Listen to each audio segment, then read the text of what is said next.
Recording in progress.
Recording in progress.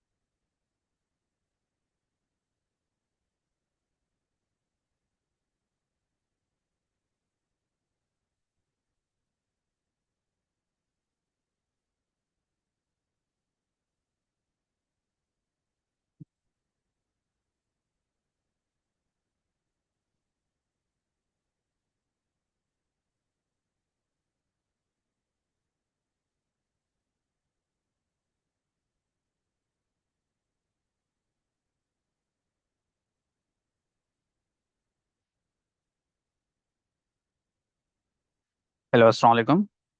तो हम आज का क्लास शुरू करते हैं। तो बिस्मिल्लाह करके जो आज का हमारा टॉपिक होगा वो होगा रिटन स्टेटमेंट और उसके साथ साथ उसकी ड्राफ्टिंग। तो फर्स्ट ऑफ ऑल इसको हम जो एक सिंप्लीफिकेशन के वर्ड से देख लें, अगर रिटन स्टेटमेंट का मतलब क्या होता है। जैसे हमने लीगल नोटिस जो ये ड्राफ्ट किया था, तो उसमें हमने रिप्लाई टू लीगल नोटिस भी देखा था।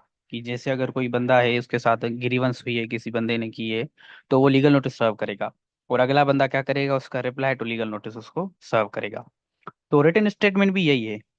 जैसे एक बंदे के साथ ग्रीवेंस हुई है, उसने प्लेन जो है फाइल की कोर्ट में। अब जो जिसके खिलाफ प्लेंट फाइल हुई है, अब वो बंदा जो है जो डॉक्यूमेंट जमा कराएगा उसको बोलेंगे रिटन स्टेटमेंट। इसको ऐसे बोल सकते हैं हम कि रिप्लाई टू प्लेंट। ऐसे हम अपनी लफ्ज अपनी जो लैंग्वेज में बोल सकते हैं कि रिप्लाई टू प्लेंट को हम क्या बोलते हैं, रिटन स्टेटमेंट। तो आई होप कि यार रिटन स्टेटमेंट का कॉन्सेप्ट क्लियर हो गया होगा आपका। सिंपल सा कॉन्सेप्ट है कि भाई जब प्लेंट फाइल होती है तो प्लेंट कौन फाइल करता है, प्लेंटिफ फाइल करता है। तो जिसके खिलाफ करता है उसको क्या बोलते हैं, डिफेंडेंट बोलते हैं। जिसके खिलाफ होता है वर्सेस डिफेंडेंट। तो डिफेंडेंट क्या फाइल करेगा, डिफेंडेंट जो चीज फाइल करेगा उसको बोलेंगे रिटन स्टेटमेंट। आई होप कि आप ये समझ गए होंगे। तो आज हम पढ़ेंगे रिटन स्टेटमेंट, उसके साथ साथ हम पढ़ेंगे ड्राफ्टिंग। आई होप कि आवाज़ क्लियर आ रही होगी, क्योंकि हमारे यहाँ बरसात है। तो अगर आवाज़ क्लियर नहीं आए तो काइंडली बताइएगा मुझे चैट बॉक्स में। तो कंटिन्यू करते हैं क्लास को। तो आई होप कि रिटन स्टेटमेंट आप समझ गए होंगे, और उसकी आज हम ड्राफ्टिंग सीखेंगे। उससे साथ साथ रिटन स्टेटमेंट की कुछ रेगुलेशंस होते हैं, कुछ गाइडलाइंस होती हैं जो हमें फॉलो करनी होती हैं जब हम रिटन स्टेटमेंट ड्राफ्ट करते हैं। क्योंकि ये चीज़ें ऐसी हैं, अगर आपने प्लेंट में कोई चीज़ रिमेन ज़रूरी है और आपने वो नहीं दी, और जो रिटन स्टेटमेंट में उसमें भी ज़रूरी चीज़ें अगर आपने जो है इग्नोर कर दी, तो आपकी ये प्लेंट रिजेक्ट हो सकती है, या रिटन स्टेटमेंट से आपका केस कमज़ोर हो सकता है। हम पढ़ेंगे जैसे कि प्लेंट की रिजेक्शन की जो एप्लीकेशन होती है, तो वो हम फाइल करते हैं। इवन की अगर कोर्ट की फीस हो गई या कोई और मसला हो गया, काज अफेक्शन आपने नहीं दिया हुआ, तो आपका प्लेंट क्या हो जाएगी, रिजेक्ट हो सकती है। तो हमने जो जो प्लेंट से रिलेटेड चीज़ें पढ़ी थी, काइंडली उसको कंसीडर ज़रूर कीजिएगा, उसको आप याद ज़रूर कीजिएगा। क्योंकि जब प्लेंट आप ड्राफ्ट करेंगे तो वो आपको चीज़ें ज़रूर मेंशन करनी है, चाहे जुरिस्डिक्शन हो, कोर्ट फीस हो, या काज अफेक्शन हो। अगर एक भी चीज मिसिंग हुई तो जो डिफेंडेंट का वकील होगा उसका फेवर ले लेगा, और बेनिफिट ऑफ डाउट उसको चला जाएगा, और केस आपका कमजोर हो जाएगा। तो रिटन स्टेटमेंट में भी कुछ रेगुलेशंस हैं जो हम आज सीखेंगे, तो वो भी आपको फॉलो करनी है जब हम ड्राफ्ट करेंगे। तो चलते हैं, हम वो देखते हैं कि वो कौन से जो है रेगुलेशन है। फर्स्ट ऑफ ऑल हम जो है डेफिनेशन देख लेते हैं रिटन स्टेटमेंट की, कि रिटन स्टेटमेंट की डेफिनेशन क्या है। Statement filed by the defendant. अच्छा, डिफेंडेंट या डिफेंडेंट्स, तो ये केस पे डिपेंडेंट होता है, किस केस में एक डिफेंडेंट होता है, किस में एक से ज्यादा होते हैं, चार पांच होते हैं। तो अगर ज्यादा है तो ज्यादा जो है अपनी हर कोई जो है रिटन स्टेटमेंट अपनी जमा कराएगा। तो statement filed by the defendant और defendants in answer to the plaint and constitute his defence. जो प्लेंट उसके ऊपर सर्व हुई है, उसके जवाब में जो स्टेटमेंट जमा कराएगा उसको क्या बोलेंगे, रिटन स्टेटमेंट बोलेंगे। और उसमें वो चीजें क्या करेगा, वो डिफेंस अपना बताएगा कि भाई मैं ये ग्राउंड ले रहा हूँ, जिस ग्राउंड पे जो प्लेंट है वो झूठी है। तो वो सारी कुछ ठीक है। तो रिटन स्टेटमेंट एक फॉर्मल डॉक्यूमेंट है जो लीगल जो प्रोसीडिंग्स हैं उसमें सबमिट किया जाता है। और पार्टी क्या करती है, अपनी जो वर्जन ऑफ फैक्ट्स है वो आउटलाइन करती है, उसमें जो भी उसके डिफेंसेस होते हैं, जो भी आर्ग्यूमेंट्स होती हैं, वो जो है उधर जो आउटलाइन करती है। अच्छा, किसके रिस्पांस में, जो उसके ऊपर जो सूट है, जो क्लेम है, उसके जो है रिस्पांस में वो जो है रिटन स्टेटमेंट जमा कराती है। हमने पढ़ा था प्लेंट को जो उर्दू में क्या बोलते हैं, प्लेंट को बोलते हैं दावा। तो इधर हमने ये क्लेम भी लिखा हुआ है, तो क्लेम से मतलब ये आप कह सकते हैं कि भाई प्लेंट, क्योंकि उसकी मीनिंग सेम है दोनों की उर्दू में। तो क्लेम और प्लेंट दोनों की मीनिंग से जो है दावा है। और रिटन स्टेटमेंट को हम उर्दू में बोलते हैं जवाब दावा। मतलब कि जो दावा की गई है उसका जवाब। तो ये उर्दू में तो इसको नहीं देते डॉट्स, तो जवाब दावा इसको बोलते हैं। तो ये हो गई रिटन स्टेटमेंट। ये जो है क्या होती है, जब पार्टी अपनी जो है डिफेंस में जो है ड्राफ्ट करती है, जब उसके ऊपर प्लेंट सर्व की जाती है। तो और क्या है, ये it serve as a reply to जो है allegations made in the plaint और कंप्लेंट बाय द प्लेंटिफ। जो प्लेंट ने प्लेंट दी है या कंप्लेंट की है, उसमें जो उसने एलिगेशंस लगाए हैं उसके रिप्लाई को हम क्या बोलेंगे, उसके रिप्लाई को बोलेंगे रिटन स्टेटमेंट। WS का मतलब है रिटन स्टेटमेंट। तो आई होप कि ये रिटन स्टेटमेंट का कॉन्सेप्ट और ज्यादा आपको क्लियर हो गया होगा। तो हम चलते हैं रिटन स्टेटमेंट की और बहुत सी चीजें जो जरूरी हैं आपको जो है ध्यान में रखनी है। जैसे लिमिटेशन हो गई कि भाई कितने टाइम के अंदर आपको रिटन स्टेटमेंट जमा करानी है। सपोज करते हैं भाई एक प्लेंट आ गई, जो है प्लेंट जमा हो गई। अब कितने टाइम के अंदर आपको वेट जो है जल्दी से जल्दी जो है रिटर्न स्टेटमेंट जमा करानी है, तो वो हम देखते हैं। हमने पढ़ा था टाइम, फिर भी हम देख लेते हैं, क्योंकि अभी रिटर्न स्टेटमेंट की ड्राफ्टिंग है तो सारी चीजें हम जो पढ़ी होंगी वो भी रिपीट करेंगे, जो न्यू होंगी वो भी जो है देख लेंगे। तो लिमिटेशन हमने पढ़ी थी वो कितनी थी, वो थी, वैसे तो आपको फर्स्ट हियरिंग पे या उससे पहले आप अगर सबमिट कराना चाहें तो आप करा सकते हैं, ये आर्डर 8 रूल 1 में लिखी हुई है बात। लेकिन अगर आपने सबमिट नहीं कराई फर्स्ट हियरिंग पे, तो कोर्ट आपको एक टाइम दे सकती है, सर्टेन टाइम, कि भाई इस टाइम के अंदर जो है आप रिटन स्टेटमेंट जमा करा सकते हैं। तो वो सर्टेन टाइम कितना है कोर्ट को, कोर्ट आपको 30 दिन का टाइम दे सकती है, 30 दिन से ज्यादा टाइम कोर्ट को भी पावर नहीं है, कोर्ट की डिस्क्रिप्शन भी लिमिटेड है। तो इस वजह से कोर्ट क्या करेगी, आपको जो टाइम देगी या तो 15 दिन भी दे सकती है, 20 दिन भी दे सकती है, ज्यादा से ज्यादा जो है 30 डेज देगी, उससे एक्सीड नहीं होगा। तो ये हो गया कि भाई the defendant may present written statement at or before first hearing, मतलब फर्स्ट हियरिंग से पहले या फर्स्ट हियरिंग पे, or within such time as the court may permit, या कोई और दूसरा टाइम जो कोर्ट परमिट करे। तो ये जो थर्ड लाइन में इसमें आ गए 30 डेज। ये जो आर्डर 8 रूल 1 में बात लिखी हुई है कि भाई या तो फर्स्ट ईयरिंग पे या फर्स्ट ईयरिंग से पहले अगर जो है सबमिट कराना चाहता है तो करा सकता है, बिस्मिल्लाह। अगर उसने सबमिट नहीं कराई तो फिर उसको जो है 30 डेज दिए जाएंगे। क्योंकि ये होता है एक लीगल डॉक्ट्राइन भी है, audi alteram partem, no one should be remain unheard. अगर इसको कहा जाए कि भाई तुमने फर्स्ट ईयरिंग पे नहीं कराई सबमिट, लिहाजा तुम्हारी बात नहीं सुनेंगे, तो वो लीगल जो डॉक्ट्राइन है उसकी वायलेशन हो जाएगी। कौन सी लीगल डॉक्ट्राइन, आडी अल्ट्रम पार्टम। इसका मतलब है no one should be remain unheard, मतलब कि अगर राइट टू जो फेयर ट्रायल आपको अगर करना है तो दोनों साइड की बात सुनिए। ऐसे नहीं है जैसे अक्सर घरों में होता है, क्या होता है भाई एक साइड की बात सुन के जो है बात कर देते हैं कि भाई तुम्हारी गलती है। तो ऐसे नहीं होता कोर्ट में, लीगल प्रोसीडिंग्स में। इसमें क्या होता है, दोनों को जो है सुना जाता है, उसके बाद फैसला होता है। तो ये जो है आपको इस वजह से जो है लिमिटेशन टाइम दिया जाता है कोर्ट को। इसका मतलब होता है no one should be remain unheard. तो चलते हैं हम, ये लिमिटेशन आपको पता चल गई होगी। उसके बाद हम रूल्स देखते हैं जो हमें फॉलो करने हैं जब हम रिटन स्टेटमेंट जो है ड्राफ्ट करेंगे। The rules in the written statement. First of all जो जरूरी चीज है वो ये है कि भाई new facts must be specially pleaded, sorry, ये कहाँ लिखा हुआ है, आर्डर 8 रूल 2।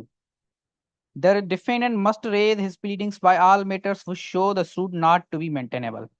मतलब कि जो डिफेंडेंट है उसमें जो रिटन स्टेटमेंट में कौन सी चीजें मेंशन करेगा कि भाई इसका जो प्लेंट है, जो इसका सूट है वो मेंटेनेबल नहीं है, वो सारी चीजें ऐसे अपनी बातें नहीं करेगा। जैसे प्लेंट के अपने रूल्स हैं कि भाई तुम्हें ये चीजें मेंशन करनी है, अगर तुम्हारा ये मसला इमूवेबल प्रॉपर्टी है तो उसकी डिटेल्स देनी है। तो इधर भी ऐसा ही है कि भाई अगर तुम रिटन स्टेटमेंट जमा कराते हो तो तुम ये सारी चीजें जो है मेंशन करो, जिससे ये हमें जो है लगे कि भाई इसका जो सूट है, इसकी जो प्लेंट है वो मेंटेनेबल नहीं है। तो ये कहाँ लिखा हुआ है, आर्डर जो है 8 रूल 2 में। या जो आप में दोनों में या आप तीनों में से जो ट्रांजेक्शन आप दो जो है हुई है वो या तो वाइड है या वाइडेबल है in the point of law, या ऐसी कुछ, मतलब कि आपको उसकी कमजोरी निकालनी है अपनी रिटर्न स्टेटमेंट में, वो मेंशन करनी है। जो उसकी प्लेंट में कमजोरी है वो निकाल के आपको रिटर्न स्टेटमेंट में मेंशन करनी है, ताकि हम जो है ग्राउंड बना सकें कि भाई इसकी जो सूट है, इसका प्लेन क्या है, मेंटेनेबल नहीं है। तो ये हमें जरूर मेंशन करनी है, ऐसे हमें जो है हवाल नहीं काटनी उधर रिटर्न स्टेटमेंट में। वो लॉ ने हमें बता दिया है कि ये चीजें हैं तो रिटर्न स्टेटमेंट जमा कराओ, वरना एडमिट करके जो है केस का खत्म खत्म करो इधर ही। बहरहाल दूसरी जो जरूरी चीज है वो ये है कि डिनाइल टू बी स्पेसिफिक। अच्छा, क्या होता है, हमने पढ़ा था कि रिटन स्टेटमेंट में हम क्या करेंगे, हम या तो एडमिट करेंगे या डिनाई करेंगे। जैसे लीगल नोटिस के रिप्लाई में क्या होता था, रिप्लाई टू लीगल नोटिस में हम क्या करते थे, हमने जब ड्राफ्ट किया था रिप्लाई टू लीगल नोटिस, तो उसमें हमने क्या किया था कि चीजों को या तो एडमिट कर रहे थे या जो है डिनाई कर रहे थे। तो इधर क्योंकि ये जो रिटन स्टेटमेंट है ये रिप्लाई टू प्लेंट है, तो आप इधर काम वही करेंगे, या तो आप एडमिट करेंगे या तो आप डिनाई करेंगे। जो चीजें ऐसी होंगी कि भाई आप दोनों में एग्रीमेंट हुआ है, हाँ भाई हुआ है, तो आप एडमिट करेंगे। अच्छा, इतने पैसे रिमेनिंग है, अगर आप डिनाई करें नहीं भाई एग्रीमेंट तो हुआ है, मैं एडमिट करता हूँ, बाकी मेरे पैसे रिमेनिंग नहीं है, तो वो आप डिनाई करेंगे।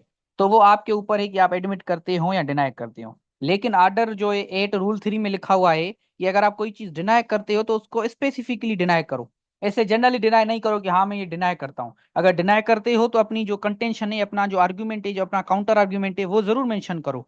और जो ग्राउंड जो भी आप बना रहे हो कि इस ग्राउंड पे ये मैं कह रहा हूँ कि ये मैं डिनाई करता हूँ, ऐसे आपको हवा में बात नहीं करनी कि भाई ये जो बात कह रहा है ये झूठी है। ला में जो भी चीज आपको कर जो बोल रहे हैं आप, उसका आपको ग्राउंड देना लाजमी है। उसके जो भी आर्ग्यूमेंट है, उसके जो भी सर्कमस्टेंसेस हैं, आपको मेंशन करना लाजमी है। इसमें क्या लिखा हुआ है कि भाई it shall not be sufficient for a defendant in written statement to deny generally. Generally अगर डिनाई करेगा रिटन स्टेटमेंट में तो ये एक सफिशिएंट नहीं है डिफेंडेंट के लिए। उसको क्या करनी चाहिए, the grounds by the plaintiff but the defendant must deal specifically with each allegation of fact of which he does not admit the truth. जिस जिस चीज को डिफेंडेंट एडमिट नहीं करता उसको जो है स्पेसिफिकली क्या करना है, डील करना है। उसको मतलब कि क्या करना है, तोड़ के बात करनी है कि भाई मैं ये डिनाई कर रहा हूँ, क्यों डिनाई कर रहा हूँ, इसकी ये वजह है। तो वो हम जैसे हम ड्राफ्ट करेंगे तो आप को हम बताएंगे कि भाई कैसे हम जो है डिनाई कर रहे हैं स्पेसिफिकली।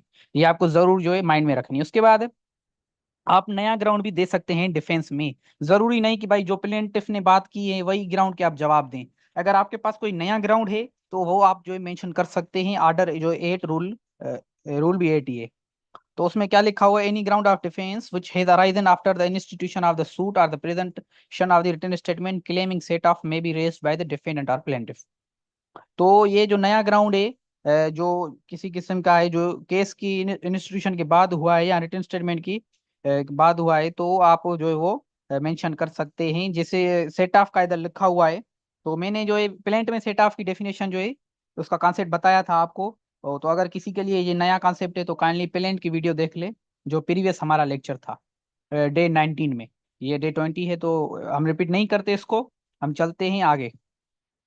अच्छा, इधर list of legal representatives mention करना लाजमी है। ये गेट में भी सवाल आता है कि रिटन स्टेटमेंट में जो लिस्ट ऑफ लीगल रिप्रेजेंटेटिव है वो कौन से आर्डर में, आर्डर 8 रूल 3, और जो प्लेंट वाला है वो कौन सा है, आर्डर 7 रूल 26। तो ये चीजें आपको याद रखना जरूरी है, ये आपको गेट में भी काम आएंगी अच्छा स्कोर देने में। तो सीपीसी जो होती है गेट में होती है, और सीपीसी, सीआरपीसी, पीपीसी, कॉन्स्टिट्यूशन। तो ये सारी चीजें आपको इधर प्रैक्टिस में भी काम आएंगी, उसके साथ साथ गेट में भी आपको काम आएंगी। तो ये आर्डर और रूल जो जो जरूरी है उसको याद जरूर कीजिएगा। तो ये प्लेंट का जो है लीगल रिप्रेजेंटेटिव जो है मेंशन करना लाजमी है। तो ये कौन सा आर्डर है, आर्डर 7। हाँ जी बिल्कुल उबैदुल्ला, मेरे जितना मैंने देखा था आउटलाइन 10 से एमसीक्यूज थे मेरे हिसाब से शायद, या 20 होंगे, मैं मुझे कंफर्म नहीं है, लेकिन इतने ही होंगे, 10 या 20 होंगे। सीआरपीसी भी है और पीपीसी भी है, तो कॉन्स्टिट्यूशन के भी इतने ही हैं, और जुरिस्प्रूडेंस के 10 हैं, बाकी शायद इसके 20 हों, मुझे कंफर्म नहीं है। हाँ तो यही होगा जो आप बात कर रहे हो कि सीपीसी एंड क्यूएसओ के 20 होते हैं। तो ये जरूरी चीजें हैं जो आपको याद करनी है। उधर तो अब आसानी कर दी है गेट वालों ने, हेक वालों ने, हायर एजुकेशन कमीशन। चैप्टर्स बता दिए हैं कि भाई फलाने चैप्टर्स जाके पढ़ो। पहले क्या होता था कि सारी सीपीसी रट के आओ, सारी सीआरपीसी रट के आओ, और सारा कॉन्स्टिट्यूशन और सारा पीपीसी और सारा क्यूएसओ। अभी इन्होंने अच्छा कर दिया है कि बस सिर्फ उन्होंने स्पेसिफिक चैप्टर्स दिए हैं कि भाई ये चैप्टर्स पढ़ो, इसमें से जो है क्वेश्चन आएगा। और अब जो है आसानी हो गई है। अच्छा, very good Ubaidullah, he said I have appeared log a test on 30 July. अच्छा, रिजल्ट आ गया फिर आपका।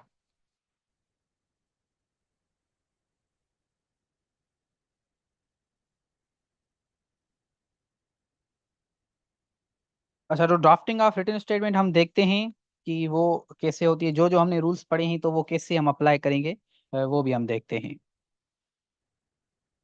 तो केस स्टडी हम जो है, जो प्रीवियस केस स्टडी है, माशाल्लाह माशाल्लाह, congratulations Ubaidullah, you got 74 marks, and बहुत अच्छी मार्क्स है मेरे हिसाब से तो। अच्छा, केस स्टडी हम देखते हैं। ये जो हमारी प्रीवियस केस स्टडी थी, वही हम उसमें हमने क्या बनाया था, प्लेंट बनाया था। तो आज उसी केस स्टडी में हम बनाएंगे रिटन स्टेटमेंट, ताकि आपका कॉन्सेप्ट क्लियर हो सके। अगर एक नई केस स्टडी देते तो शायद थोड़ी कंफ्यूजन हो सकती थी, तो इस वजह से हमने एक ही केस स्टडी जो प्रीवियस थी वही है। तो इधर एक अमजद है, मैं इसको जूम कर देता हूँ आपकी आसानी के लिए। तो एक अमजद नामी बंदा है जो परचेजर है, वो उसकी सारी डिटेल्स दी गई है, मैं रिपीट नहीं करता। और वो जो है कंस्ट्रक्शन इंडस्ट्री में सारा काम करता है। और नबील है, उसकी सारी डिटेल्स दी गई हैं। और जो है उसको, उसके पास एक बंगला है, उसकी सारी डिटेल्स मेंशन है। मसला कहाँ शुरू होता है हम वहां देखते हैं। एक एग्रीमेंट होता है फिलानी तारीख 1 अगस्त 2024 पे 24। अमजद जो एग्रीमेंट करता है नबील के साथ, एक प्लाट है उससे रिलेटेड, और 2 करोड़ में वो प्लाट देता है। लगता है डीएचए में था, इस वजह से इतनी रकम है। अच्छा, अमजद ने 1 करोड़ 40 लाख रुपए उसको कंक्लूजन जब एग्रीमेंट का किया उधर ही दे दी, और रिमेनिंग उसने कहा कि भाई 60 लाख रुपए जब एग्जीक्यूशन हो जाएगी मैं तुम्हें दे दूंगा। और पोजीशन जो है दी गई किसको, अमजद को, at the time of agreement की कंक्लूजन जब हो रही थी। तो उसी टाइम पे ही जो है अमजद को जो है वो प्लाट की पोजीशन दे दी गई। शायद उसको काम था, कंस्ट्रक्शन करानी थी, या उसको घर बनाना था, या और कुछ। यहाँ उसको बिजनेस करना था। तो उसके बाद डिस्प्यूट कहाँ शुरू हुआ, एग्जीक्यूशन हो गई, एग्जीक्यूशन ऑफ सेल डीड कहाँ हुई 15 अगस्त 2024 को। नबील ने सारी जो है एग्जीक्यूट कर दी sale deed in the favour of Amjad, और उसने कहा कि भाई मैं तुम्हें जल्दी पैसे पे कर दूंगा। जाहिर बात है उसके फेवर में कोई काम करेगा तो वो दिलासा तो जरूर देगा। मसला अब शुरू होगा।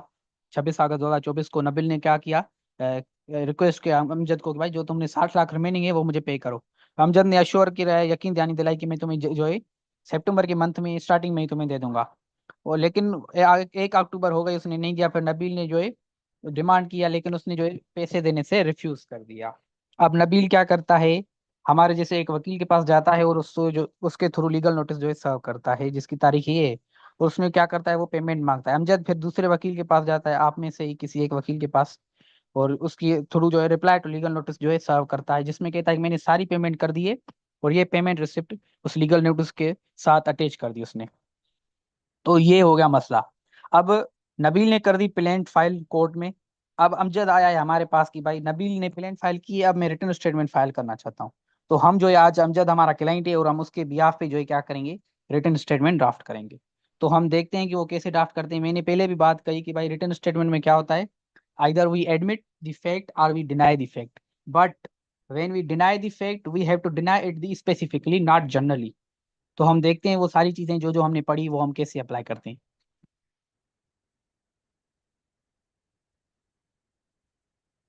ये टाइटल आ गया केस का, इन दी कोर्ट ऑफ सीनियर सिविल जज, फर्स्ट सूट नंबर। ये मैं रिपीट नहीं करता कि ये इससे प्लेंटिफ होता है, ये डिफेंडेंट, ये वर्सेस, ये तो सारी चीजें हम फर्स्ट लेक्चर से कंटिन्यू करके आते हैं। उसके बाद जो एप्लीकेशन का टाइटल होता है, अगर प्लेंट होती है तो हम क्या लिखते हैं, प्लेंट। ये रिटर्न स्टेटमेंट है तो इस वजह से हम क्या करेंगे, इधर हम रिटर्न स्टेटमेंट लिखेंगे। अच्छा, आपके जो भी ऑब्जेक्शंस होंगे तो वो आप पहले लिखेंगे कि भाई मुझे ये ऑब्जेक्शंस हैं इसकी प्लेंट में, तो उसको बोलते हैं प्रिलिमिनरी ऑब्जेक्शंस। हाँ, शरीका का सवाल है इधर, पार्टीज की डिटेल्स क्यों नहीं लिखी हुई। Very good question Sharika. मैं तो बता देता हूँ इससे पहले, अगर कोई और बताना चाहे तो काइंडली बता दे चैट बॉक्स में।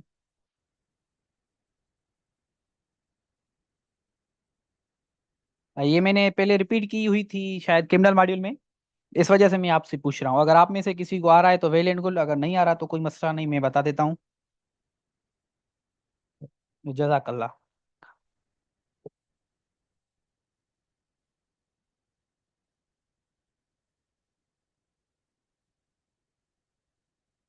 अच्छा, जवेरिया ने कहा है इसलिए कि प्लेंट में डिफाइन की हुई होती है, एंड तो फेल मेमर ने कहा है ऑलरेडी गिवन है प्लेंट में। जी बिल्कुल, आप दोनों का जो जवाब है बिल्कुल सही है। इसको मैं ज्यादा एक्सप्लेन कर देता हूँ। कि प्लेंट में जैसे हमने डिटेल्स दी हैं, जैसे जवेरिया ने कहा और तोफेल ने कहा कि हमने प्लेंट में वो डिटेल्स दी हुई हैं। तो हमेशा मैंने ये रिपीट की हुई थी क्रिमिनल मॉड्यूल में कि जो हमारी फर्स्ट एप्लीकेशन होती है उसमें हम लॉन्ग टाइटल देते हैं। बाकी जो भी एप्लीकेशन होती हैं उसमें हम क्या करते हैं, उसमें जो है हम शॉर्ट टाइटल देते हैं। एग्जैक्टली exactly, जो जवेरिया ने बात की है कि this is the second application, ये सेकंड एप्लीकेशन है। फर्स्ट एप्लीकेशन जो थी वो थी प्लेंट, उसमें हमने क्या किया था, हमने लॉन्ग टाइटल जिसमें हम सारी डिटेल्स देते हैं कि भाई ये बंदा फिलाने एड्रेस पे। क्योंकि ये सेकंड एप्लीकेशन है तो इस वजह से हम इसमें क्या करेंगे, शॉर्ट टाइटल देंगे। और इसके बाद जो भी एप्लीकेशन आएगी उसमें हम क्या करेंगे, शॉर्ट टाइटल देंगे। आप इससे ऐसे समझ सकते हैं कि जैसे प्लेंट थी, प्लेंट क्या थी, फर्स्ट एप्लीकेशन थी, उसके साथ जो एफिडेविट था, एफिडेविट में हम डिटेल्स नहीं दे रहे थे। क्यों नहीं दे रहे थे, कि भाई ये एक अब सेकंड एप्लीकेशन हो गई, क्योंकि प्लेंट अब फर्स्ट एप्लीकेशन हो गई। उसके बाद जो भी एप्लीकेशन फाइल होंगी उसमें हम सिर्फ शॉर्ट टाइटल देंगे, लॉन्ग टाइटल देने की जरूरत नहीं है। तो इस वजह से हमने क्या किया है, शॉर्ट टाइटल दिया। एक हमारे पास हाईकोर्ट में, मैं आपके साथ शेयर कर देता हूँ, हमारे साथ हुआ था। उसमें क्या था, कि जो है शॉर्ट टाइटल की बजाय हमने जो है लॉन्ग टाइटल दिया था, हालांकि वो सेकंड एप्लीकेशन थी। तो इस वजह से उसने अर्जेंसी की एप्लीकेशन होती है हाई कोर्ट में। हाई कोर्ट में मसला ये होता है कि जो केसेस होते हैं वो सुने नहीं जाते, तारीख पे तारीख मिलती है, तो हम अर्जेंसी की एप्लीकेशन फाइल करते हैं हाई कोर्ट में। तो उधर हमारा जो एक था चेंबर का, उसमें क्या कर दिया, लॉन्ग टाइटल दे दिया। तो मैंने सर से कहा कि सर ये लॉन्ग टाइटल है, हालांकि ये सेकंड एप्लीकेशन है, हमने फर्स्ट फाइल की थी कुछ दिन पहले। तो सर ने कहा हाँ वाकई मसला तो है। सर ने कहा "ठीक, देखते हैं, अगर एडमिट हो गई तो बिस्मिल्लाह, नहीं हुई तो हम इधर ही चेंज कर देंगे"। तो उधर हम गए, रजिस्ट्रार होता है हाई कोर्ट में पहले, वो देखता है अगर एप्लीकेशन आपकी सही है तो फिर वो जस्टिस के सामने आती है। तो उसने उधर ही ऑब्जेक्शन लिख के दे दिया कि भाई तुमने लॉन्ग टाइटल दिया हुआ है। और रजिस्ट्रार की एक आदत होती है, ये जजेस होते हैं ना, रजिस्ट्रार एक सेशन जज की लेवल का ऑफिसर होता है। उसको रजिस्ट्रार कर देते हैं। तो वो थोड़ी बहुत डांटते वगैरह है कि भाई तुम वकील लोगों का या इसका मतलब पता नहीं है या ऐसा कुछ। तो फिर हमने क्या किया था उधर, वाइटो के साथ, जो वाइटो होता है उसके साथ वो शॉर्ट टाइटल कर दिया था। तो इस वजह से ये आपको जरूर ध्यान रखना है कि फर्स्ट एप्लीकेशन के बाद जो भी आपकी एप्लीकेशन है उसमें आपको टाइटल हमेशा शॉर्ट रखना है। अगर आप लॉन्ग टाइटल देंगे तो जैसे रजिस्ट्रार हो गया, हाईकोर्ट में आपको ऑब्जेक्शन लगा देगा और हो सकता है आपको थोड़ी बहुत सुना भी दे। तो इस वजह से इसको ध्यान रखना जरूरी है। बाकी लोअर कोर्ट्स में भी ये चीजें मायने जरूरी समझी जाती हैं। तो इस वजह से शॉर्ट टाइटल दीजिएगा, इसको जरूर जो है आप अपने जहन में रखिएगा कि अगर सेकंड एप्लीकेशन है या सेकंड के बाद जो भी एप्लीकेशन है उसमें शॉर्ट टाइटल दीजिएगा। तो हम चलते हैं प्रीलिमिनरी ऑब्जेक्शंस हम देते हैं रिटन स्टेटमेंट में। फर्स्ट ऑफ ऑल जो जो आपके साथ मसले हैं वो आप इसमें जो ये बयान करेंगे। उसके बाद जो प्लेंटिफ ने बात की हुई है उसके जवाब देंगे, वो हम जो है आगे देंगे। पहले हम प्रीलिमिनरी ऑब्जेक्शंस बताएंगे कि भाई प्लेंट में कौन से मसले हैं। अगर मसले हैं, अगर नहीं है तो जरूरी नहीं कि आपको जोरी मसले ढूंढने, ऐसे मसले जो आप जस्टिफाई भी कर सकें। अगर आप बोल रहे हैं कि भाई इसकी प्लेंट क्या है, लिमिटेशन लॉ से बार्ड है, तो वो होनी चाहिए। ऐसे मतलब आपको बस अपने ग्राउंड बनाना है, ऐसे नहीं होगा। अगर वाकई वो लिमिटेशन लॉ से बार्ड है, मतलब कि लिमिटेशन के अंदर वो फाइल नहीं की गई, तो आप मेंशन करेंगे ऑब्जेक्शन में। तो जैसे हमने इधर मेंशन किया हुआ है आपको समझाने के लिए कि ऐसे अगर आपके ऑब्जेक्शन हैं, इससे रिलेटेड कोई और ऑब्जेक्शन है तो आप मेंशन कर सकते हैं। दूसरा हमारा ऑब्जेक्शन ये है कि इसको कोई काज ऑफ एक्शन नहीं है, मतलब इसके साथ कोई मसला ही नहीं हुआ, ये तो ऐसे ही मतलब वो जज्बाती हो रहा है। तो ये हमारी दो ऑब्जेक्शंस हैं। उसके बाद हम क्या करेंगे, हम अपनी रिटन स्टेटमेंट सबमिट कराएंगे before this honourable court. The above named defendant submit the written statement before this honourable court. तो हम अब रिटन स्टेटमेंट अपनी जो है जमा कराएंगे।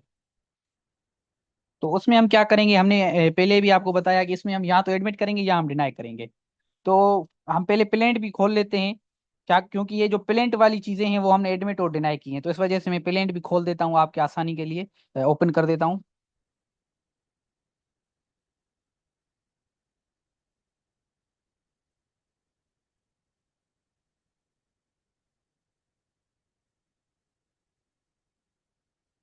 अच्छा, ये फर्स्ट वाला जो है, हम देखते हैं कि फर्स्ट वाला में से तो क्या लिखा हुआ है कि भाई प्लेंटिफ क्या है, रिस्पेक्टेबल सिटीजन है और रेजिडेंट है फिलानी जो एड्रेस का। तो इसका हमने कैसे जवाब दिया हुआ है वो हम देखते हैं। हमने ये जवाब दिया हुआ है कि भाई the contents of para number 1 are subject to prove by plaintiff. मतलब कि ये जो बात कह रहा है कि मैं बहुत ही शरीफ हूँ, मैं ऐसा पीस लविंग सिटीजन हूँ, ये subject to prove by the plaintiff. मतलब अभी प्लेंटिफ को प्रूव करने ना हम ये एडमिट करते हैं या ना हम डिनाई करते हैं। अगर हम एडमिट करते हैं तो फिर क्या होगा, उसका केस जो है कब ताकतवर हो जाएगा, हम अपनी केस को खुद ही कमजोर करेंगे। जैसे कहते हैं कि अपने पैर पे खुद ही कुल्हाड़ी मारना। तो हमें ये एडमिट नहीं करना। और अगर डिनाई करेंगे तो मसला हो जाएगा। तो हमें डिनाई कर रहे हैं तो हमें क्या करना है, स्पेसिफिकली डिनाई करना है, मतलब कि कोई ग्राउंड देना है। अगर हम डिनाई करेंगे कि भाई ये तो शरीफ इंसान नहीं है, तो आपको ग्राउंड देना होगा कि भाई किस केस कौन से ग्राउंड पे आप ये बात करें। तो इस वजह से हम क्या करते हैं, neither we admit neither we deny. इधर हम अपनी जो है टेक्टिक्स जो होते हैं, अपनी टिप्स एंड ट्रिक्स होती हैं वकालत की, वो इस्तेमाल करते हैं कि भाई ये अभी प्लेंटिफ प्रूव करेगा। जब ये साबित आखिर में जब ये केस जीत जाएगा तो इसे साबित हो जाएगा कि वाकई ये पीस लविंग सिटीजन है। तो इस वजह से हम क्या करते हैं, मेंशन करते हैं कि भाई the contents of para number 1 are subject to prove by the plaintiff. उसके बाद जो भी होंगे वो हम एडमिट या डिनाई करेंगे। तो जो सेकंड वाला ग्राउंड है वो हम पहले प्लेंट का देख लेते हैं कि प्लेंट में क्या लिखा हुआ है। प्लेंट में लिखा हुआ है कि भाई ये एग्रीमेंट हमने इस तारीख को किया था, ये जो है इसकी जो है डिटेल्स हैं प्लाट की, और जो है प्लाट की ये बाउंड्रीज हैं, ये सारे कुछ, और एग्रीमेंट की ये फोटो कापी है। तो ये हो गया कि जो पेरा नंबर 2 प्लेंट का, मैं इसको इधर लिख देता हूँ, ये प्लेंट है। तो अब रिटन स्टेटमेंट हम देखते हैं, रिटन स्टेटमेंट में हमने इसको कैसे रिप्लाई दिया हुआ है। तो हमने कहा है कि भाई that contents of para number 2 are admitted. जो सही चीज है वो आपको एडमिट करनी है। हमने ये एडमिट किया हुआ है कि हाँ वाकई हमारे बीच में एक एग्रीमेंट हुआ था और ये प्रॉपर्टी की डिटेल्स हैं। तो हम सीधे से ही उसको एडमिट कर देते हैं। तो एडमिट करते हैं तो फिर तो सबूत देने की जरूरत ही नहीं है, क्योंकि आपने एडमिट कर दिया। अगर आप डिनाई करते हैं तो फिर आपको जो है बताना होगा कि भाई क्यों डिनाई कर रहे हैं। तो अब हमने ये एडमिट किया हुआ है कि हाँ भाई हमारे बीच एग्रीमेंट हुआ था, तो हमने ये चीज एडमिट कर दी है। ये रिटन स्टेटमेंट है, मैं इसको इधर लिख देता हूँ आपकी आसानी के लिए। अब हम थर्ड वाला पेरा देखते हैं प्लेंट का, फिर उसके बाद रिटन स्टेटमेंट का जवाब देखते हैं कि हमने कैसे जवाब दिया हुआ है। थर्ड में लिखा हुआ है कि डेट डिफेंडेंट ने पे किया है 1,40,00,000 रुपए प्लेंटिफ को, रिमेनिंग जो उसने क्या कि भाई मैं एग्जीक्यूशन के बाद दूंगा। प्लेंटिफ ने ये बात की हुई है। अब हम इसका कैसे रिप्लाई देते हैं। हमारे डिफेंडेंट का ग्राउंड क्या था कि मैंने सारी पेमेंट कर दी है, और ये प्लेंटिफ ने क्या कहा है कि भाई नहीं, मैंने इसने सारी पेमेंट नहीं की, इसने क्या किया है 1 करोड़ 40 लाख रुपए इसने दिए, 60 लाख इसने बोले कि भाई एग्जीक्यूशन के बाद मैं तुम्हें दे दूंगा। तो प्लेंटिफ का ये ग्राउंड है, और डिफेंडेंट हमारा क्या कह रहा है कि नहीं भाई मैंने सारी पेमेंट कर दी है। तो अब थर्ड वाला हम जो एडमिट नहीं करेंगे, हम क्या करेंगे, डिनाई करेंगे। और डिनाई के साथ हम क्या करेंगे, अगर कोई चीज आप डिनाई कर रहे हैं तो उसके साथ साथ आपको स्पेसिफिकली उसको डिनाई करना है, कोई ग्राउंड देना है। तो हम इधर क्या लिखा हुआ है हमने, that the contents of para number 3 are vehemently denied. Vehemently का मतलब होता है कंप्लीटली डिनाइड। तो हमने ये सारे कुछ डिनाई किए हुए हैं। अब अदर हमने अपना ग्राउंड दिया हुआ है, it is further submitted date on फिलानी तारीख को डिफेंडेंट ने सारी पेमेंट कर दी थी 2 करोड़ रुपए की प्लेंटिफ को, और उसकी रिसिप्ट हमने जो है पोजीशन में है डिफेंडेंट की, जिसकी फोटोकॉपी हमने इनक्लोज की है इस एप्लीकेशन के साथ एज एन एनेक्चर ए। तो हमने एडमिट, हमने क्या किया है, डिनाई किया हुआ है। ऐसे मतलब हवा में डिनाई नहीं किया, हमने डिनाई के साथ साथ एक ग्राउंड भी दिया हुआ है कि भाई हम डिनाई करते हैं कि भाई हमने आधी रकम दी है। हम ये फर्दर सबमिट करते हैं कि हमने सारी रकम दी हुई है, उसकी हम रिसिप्ट ही जो है पेश करने को तैयार हैं, जिसकी फोटोकॉपी हमने अटैच की हुई है इस एप्लीकेशन के साथ एज एनेक्स्टर ए। तो ऐसे हम जो है डिनाई करेंगे। जैसे आर्डर हमने पढ़ा था, उसमें आर्डर 8 में जो रूल जो भी था उसमें लिखी हुई थी कि भाई स्पेसिफिकली आपको डिनाई करना है। तो आप देख सकते हैं कि कैसे हमने इसको स्पेसिफिकली डिनाई किया। उसके बाद हम पेरा नंबर 4 को देखते हैं कि वो कैसे हम जो है करते हैं एडमिट या डिनाई। तो 4 में लिखा हुआ, that the position of property was transferred to the defendant on the day of agreement. तो ये तो सच्ची चीज है कि बिल्कुल हमें पोजीशन मिल गई थी एग्रीमेंट के दिन। हमारा मसला रकम पे है कि वो बोल रहा है 1 लाख 1 करोड़ 40 लाख, हम बोल रहे हैं 2 करोड़ हमने दे दिए। तो मसला जो होगा वो हम डिनाई करेंगे, बाकी हम चीजें एडमिट करेंगे। तो हमने 4 में क्या किया है कि date the contents of para number 4 are admitted, हमने क्या कर दिए, वो एडमिट कर दिए। अब पेरा नंबर 5 देखते हैं कि वो क्या कह रहा है। पेरा नंबर 5 कह रहा है कि भाई फिलानी तारीख को एग्जीक्यूशन हुई सेल डीड की। हाँ भाई बिल्कुल एग्जीक्यूशन हुई है, हम मानते हैं। हमारा मसला ये है ही नहीं, मसला हमारा रकम का है। तो हम 5 वाला भी क्या करते हैं, 5 वाली चीज भी हम जो है एडमिट करते हैं रिटर्न स्टेटमेंट में। हमने क्या लिखा हुआ है, that the contents of para number 5 are admitted. अब हम 6 वाला ग्राउंड देते हैं कि उसमें क्या किया हुआ है हमने।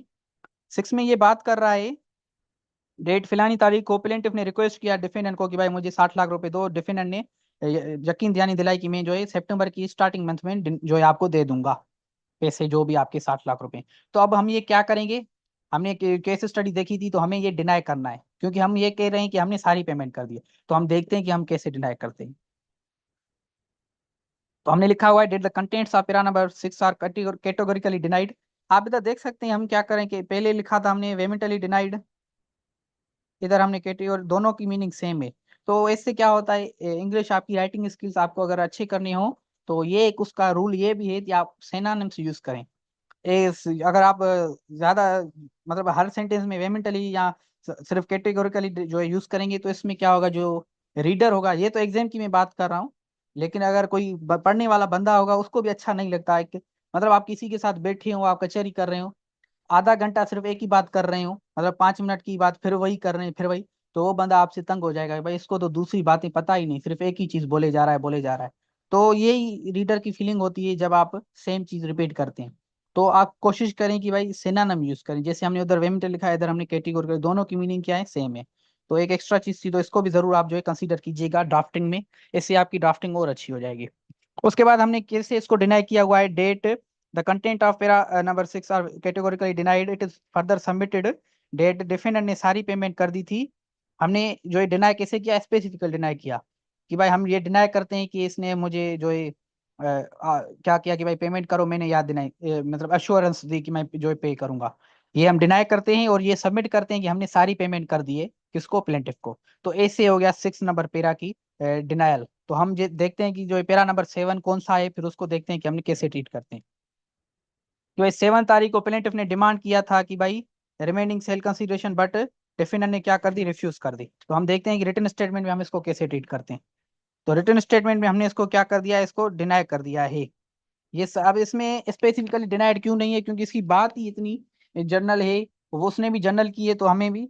अब क्योंकि ये रिपीटेंस हो जाएगी कि भाई बार बार हम बोलें कि भाई हमने इसको फुल पेमेंट दी है और जो है उसकी रिसिप्ट दी हुई, क्योंकि हमने 3 वाले पेरा में भी यही बात की थी।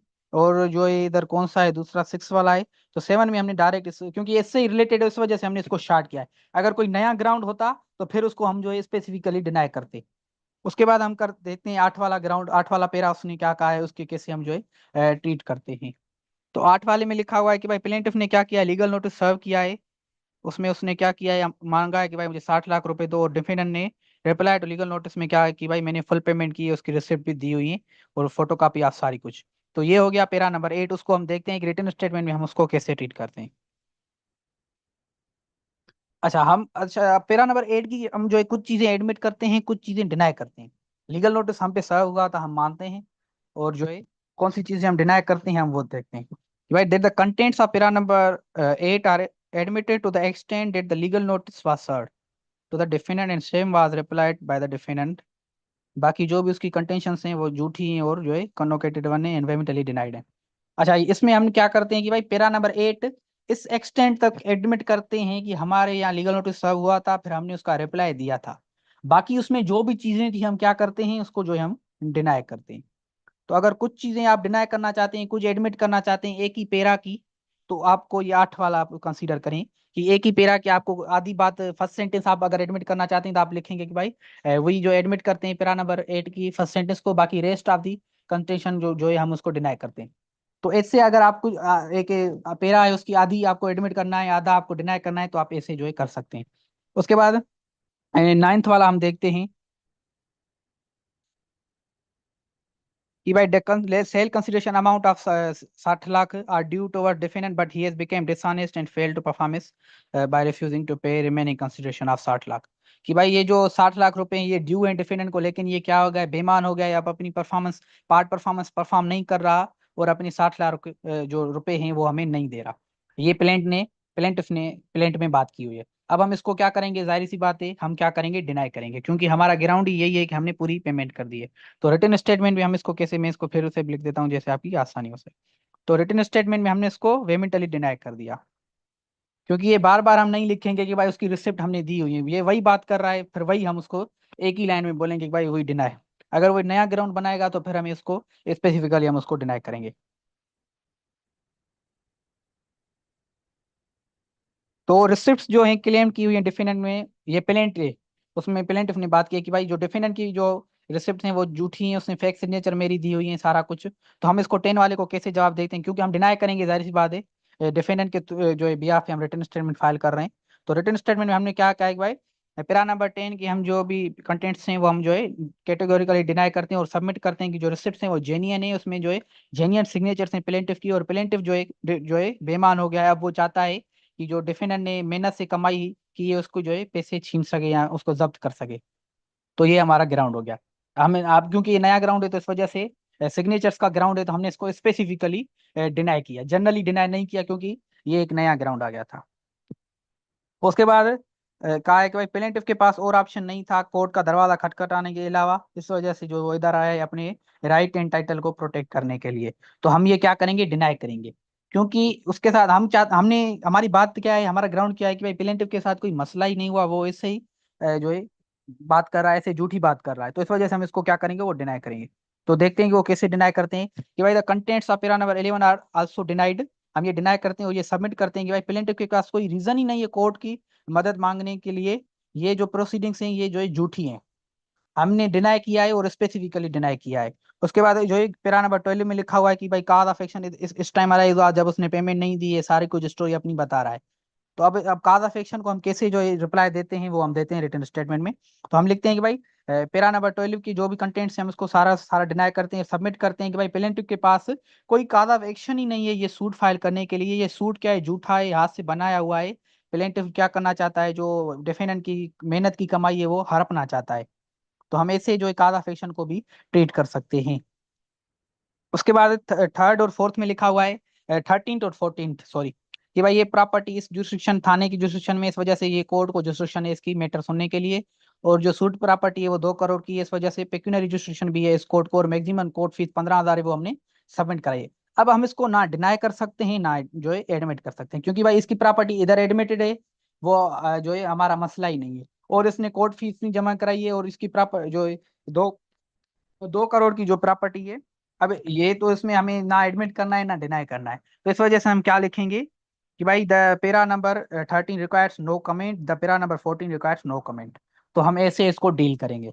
उसके बाद एडिशनल प्लीज अगर आप देना चाहते हैं, मतलब आप प्रेयर मांगना चाहते हैं रिटन स्टेटमेंट में, तो आप एडिशनल प्लीज में मांग सकते हैं। जैसे भाई cost of the suit be borne by the plaintiff, मतलब कि जो भी खर्चा आया है हमारा केस का रिटन स्टेटमेंट जमा कराने का, जाहिर बात है हमने वकील किया है और अपना जो भी कारोबार है, जहाँ गवर्नमेंट जॉब है उसमें लीव ली है, इतनी मुझे तकलीफ आई है, तो और से ऊपर से मेरी रेपुटेशन खराब हो गई कि भाई मेरे ऊपर केस हुआ है, तो इसके जो भी मेरे नुकसान है वो कौन भरेगा? वो प्लेंटिफ भरेगा। अगर आप मांगना चाहते हैं तो आप एडिशनल प्लीज का टाइटल देके मांगेंगे। और चीज अगर आप मांगना चाहते हैं, रिटन स्टेटमेंट अगर आप कोई प्रे मांगना चाहते हैं तो इधर आप मेंशन कर सकते हैं, जैसे मैंने ये स्पेस दी हुई है। अगर आप ये एक मांगेंगे तो एक लिखेंगे, अगर दो मांगेंगे तो दो, या तीन, या सो ऑन सो। उसके बाद ये वेरिफिकेशन होती है, मैं इसको रिपीट नहीं करता, आप वेरिफिकेशन मैंने पहले भी बहुत सी एप्लीकेशन में हमने देखी हुई है। तो इधर हम वेरिफिकेशन देते हैं, फिर एडवोकेट डिफेंडेंट अपनी सिग्नेचर करता है। ये वेरिफिकेशन इधर से सॉरी स्टार्ट हो रही है, तो ये वेरिफिकेशन रिपीट करने की जरूरत नहीं, आई होप। उसके बाद जो भी डॉक्यूमेंट्स आप सबमिट करा रहे हैं उसकी लिखेंगे कि भाई मैंने ये चीज़ें सबमिट कराई हैं। अगर आपने फोटो कॉपी सबमिट कराई तो आप लिखेंगे कि भाई मैंने फोटो कॉपी सबमिट कराई है। अगर आप ओरिजिनल सबमिट करा रहे हैं तो आप लिखेंगे कि भाई मैं ओरिजिनल उसकी सबमिट करा रहा हूँ।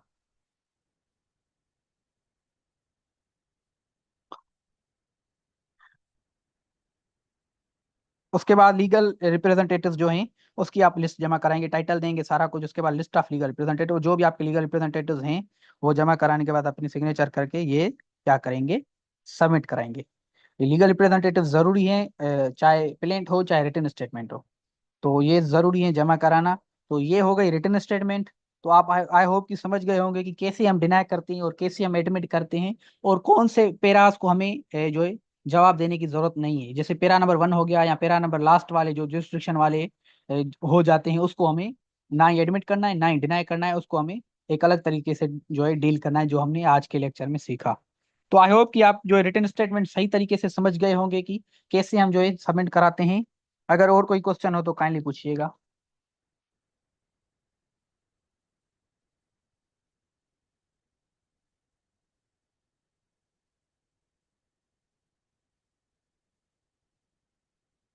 अच्छा, मिस्टर अदनान ने पूछा है कि इसके साथ आपने एफिडेविट ऐड नहीं किया, सिविल देयर नीड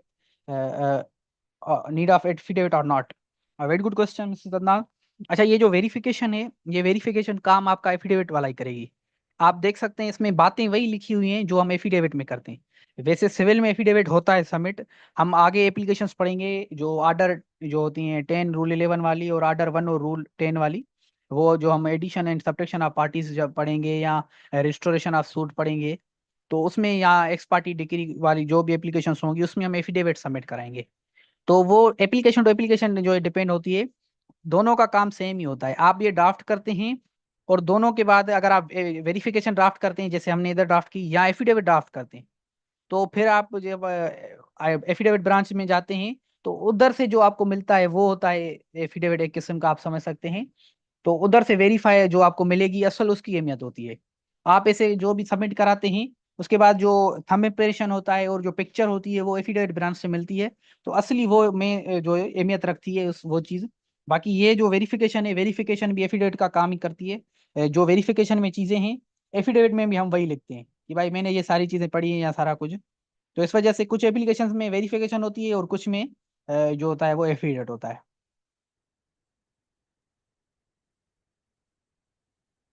अच्छा, शरीका का सवाल है कि रिटर्न स्टेटमेंट के साथ भी वकालतनामा लगाना जरूरी होता है। जी बिल्कुल, आप जिस भी केस में वकील कर रहे हो तो वकील आप ऐसे नहीं करेंगे। वकील आपका वकालतनामे पे सिग्नेचर मांगेगा, आपका नाम लिखेगा, इस केस में मैं जो ये वकील कर रहा हूँ, प्लीडर कर रहा हूँ। तो ये अगर रिटर्न स्टेटमेंट आप अगर खुद जमा करा रहे हैं तो वकालतनामे की जरूरत नहीं है आपको। लेकिन अगर आप एडवोकेट के थ्रू अगर सबमिट कराते हैं तो फिर आपको वकालतनामे की जरूरत होती है। तो ये वकालतनामा इस वजह से जरूरी होता है। तो वकालतनामा हर एप्लीकेशन में जो है सबमिट होता है, अगर आप वकील के थ्रू जो है जा रहे हैं। तो अगर रिटर्न स्टेटमेंट भी अगर आप एडवोकेट के थ्रू जा रहे हैं तो आपको वकालतनामा लाजमी देना होगा। अच्छा, उबैदुल्ला ने पूछा है सब क्वेश्चन। हाँ, काइंडली पूछिए भले आप उबैदुल्ला से अगर आप जो भी क्वेश्चन हैं।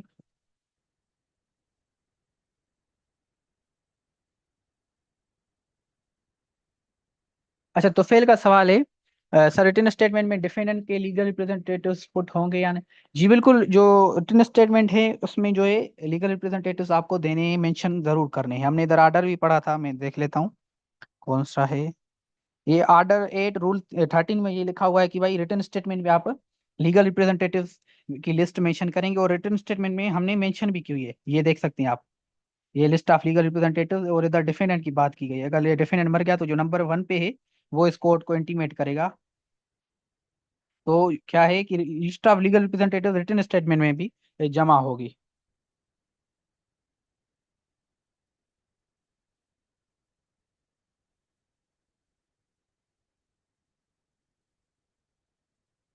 ओके।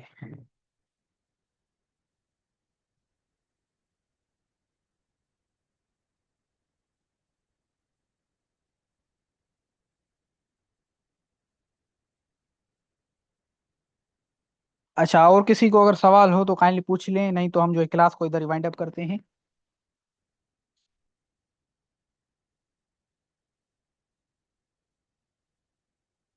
चलें, जज़ाकल्लाह खैर, फी अमानिल्लाह।